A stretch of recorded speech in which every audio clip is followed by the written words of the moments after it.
any of you, by worrying, add a single hour to your life? Will you pray with me? God, we thank you that in the midst of the storms of life, you are in the boat with us. We ask that in moments of anxiety and worry, you remind us of your presence, remind us of what is, and remind us that you are in control of all things. Amen. It's said that we might be living in the most anxious time that the United States has ever seen.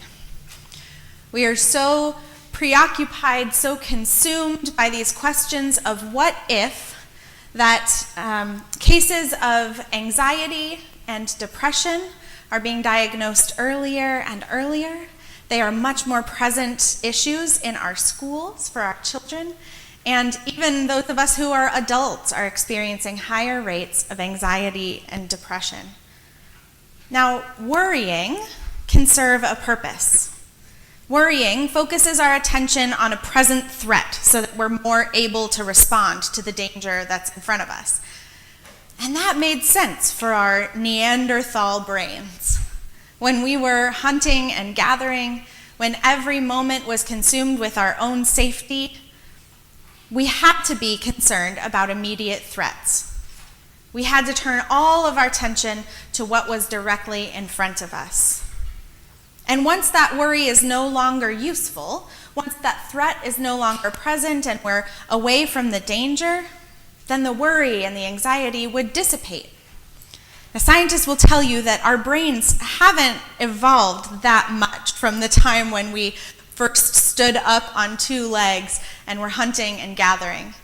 Our brains are really remarkably similar to the way they were then. And so the worries that bother our brains now come from the same place in our brain as the threat of a predator looming in front of us. So when we're worried about things that are far off, things that we don't have much control over, it's the same process going on in our brain as though there were a vicious predator right in front of us. Only the difference is we can't run away from all of our predators. If you live in an environment where your threats are immediate and tangible and right in front of you, worry is a great thing to have. But today we live in a world where the threats of our lives aren't so easy to touch. The things we worry about are bigger than that. They're, am I in the right career? Or will my children grow up to be good people? Or have I saved enough money for retirement? And these worries can't be sated in an instant. There's no immediate resolution to them. So it's easy to become wrapped up in a cycle of worry. It's no coincidence to me that these admonitions of Jesus come to us today immediately following the parable of the rich man who decides that his response to the abundance of crop that God has given him is to build bigger storehouses to hold all the grain. So he builds the barns and he stores his grain, stores up all his treasure, and he kicks back his heels and he says, "Look at all I have produced." He says, "I have plenty stored up for years to come, and now I can take it easy. Now I can relax. Now I can be free from worry." I admit, I strive to be this man in that moment. I strive to be so prepared, so ready. I strive to have thought so much about the future that I can kick my heels up and relax. I think about every month when my retirement statement comes and tells me that if I keep on contributing at this level, I'll have it made. I think about the day when the car or the house or, for my generation, the student loans will finally be paid off. I think I'll worry about it until that moment. And once those things are done, then I'll kick back my heels and I'll be really well off. But that's not where the story of the parable ends. Because right in that moment when the rich man says, "I'm good, I have it made," God enters the story. And God says, "You fool." He says that this very night, your life is being demanded of you. And these things that you have prepared, whose will they be now? Now, if you're like me, you don't see yourself as storing a great treasure or massive excess or barns full of grain for a future time. Lots of us feel like we're just getting by, like we're just comfortable. And the rising cost of living and cost of higher education, of gas and electricity all serve to support that feeling that we're just getting by. We live in a world that's designed to show us how little we have, how fragile our future is, and what we can buy or save or collect to control or prepare for that future. So is it any wonder that Jesus' advice to us to leave worry behind is spoken to the rich man and not to the poor beggars? Who is bound more by the myth that we can control our future? Who is more concerned with preparing for the future for ourselves and for our families than those who have much? When our daily needs, our food and water, our shelter and safety are provided for, our brains try to control bigger and different threats. That worry drives us inward, like the rich man who made too many barns.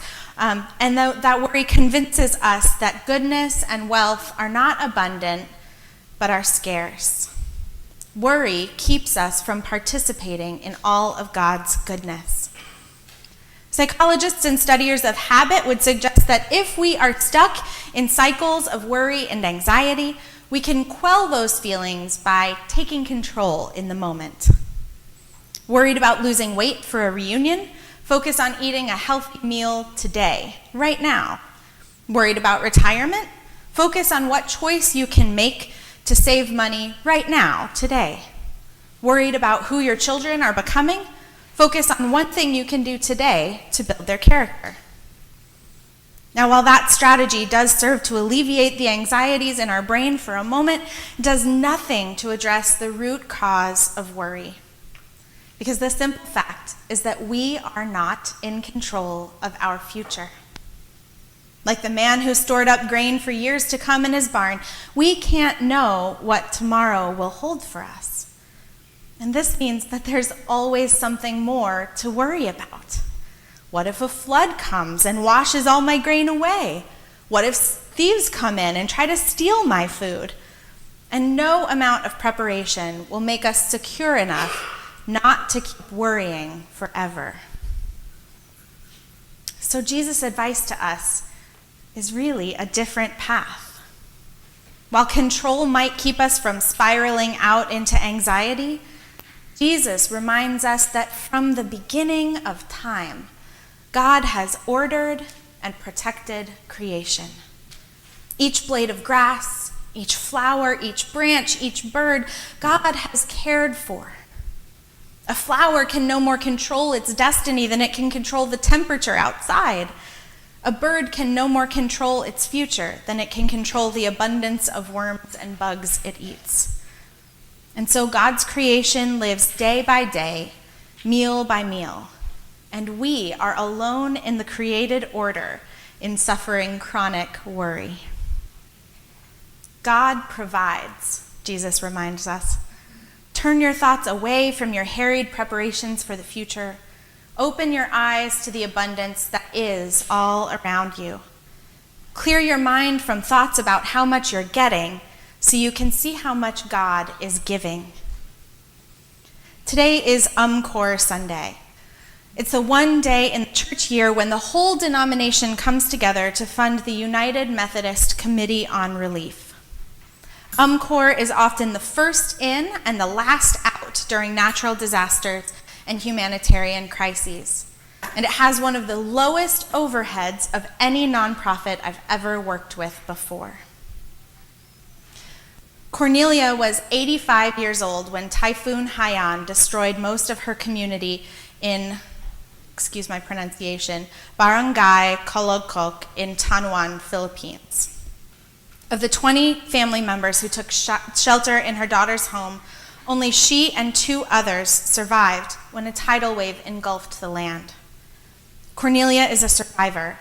She survived a major typhoon when she was a little girl in 1937. She survived the Japanese soldiers who burned down their homes and enslaved Filipinos during World War II. And she survived Typhoon Haiyan on November 8th, 2013.